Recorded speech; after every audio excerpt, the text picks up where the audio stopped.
Bitcoin bashing has been a popular sport among the very rich for quite a while, but this week the usual suspects have considerably upped their game. These days, it's no longer enough to call Bitcoin a bad or dangerous investment.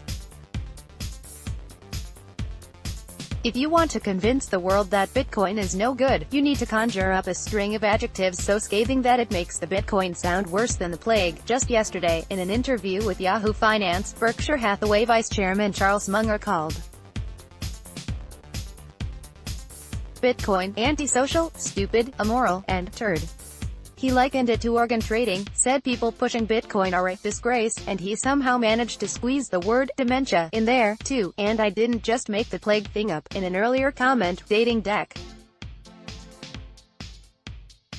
2017, Munger actually likened Bitcoin to that largely eradicated, extremely infectious disease, though he mercifully didn't specify whether he's talking about the pneumonic or the marginally less horrible bubonic form. Munger's boss, the CEO of Berkshire Hathaway, billionaire investor Warren Buffett, shares his outlook on Bitcoin.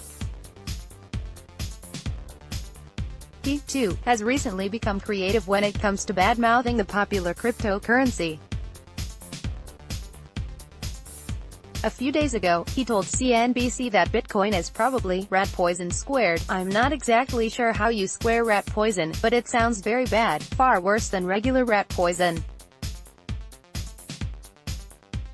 Though, to be completely frank, rat poison is only bad if you ingest it.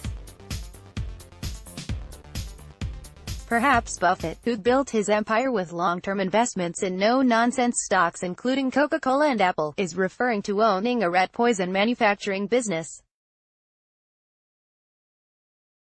That doesn't sound so bad, unless you're a rat. On Monday, Bill Gates himself joined the party, calling Bitcoin a greater fool theory type of investment. He added that he would short it if there was an easy way to do it, which was somewhat odd as there is a pretty easy way to short Bitcoin, as noted by investor and cryptocurrency proponent Tyler Winklevoss. If you're keeping count, that's 2 out of 3 richest people on the planet.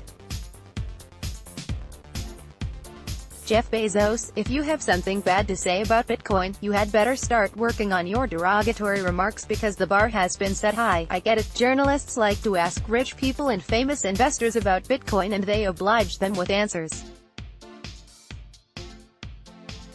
But some of these comments are borderline comedy, and are more likely to provoke a few laughs than to sway anyone's opinion. Obviously, if you're looking for quality information on Bitcoin, you probably shouldn't listen to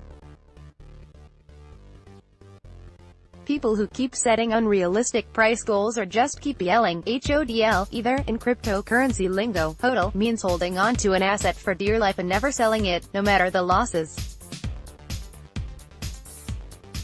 There are plenty of smart, reasonable people in the cryptocurrency space who will likely skip the price talk altogether and focus on the technology, which is at the very least promising. Bitcoin's price has pulled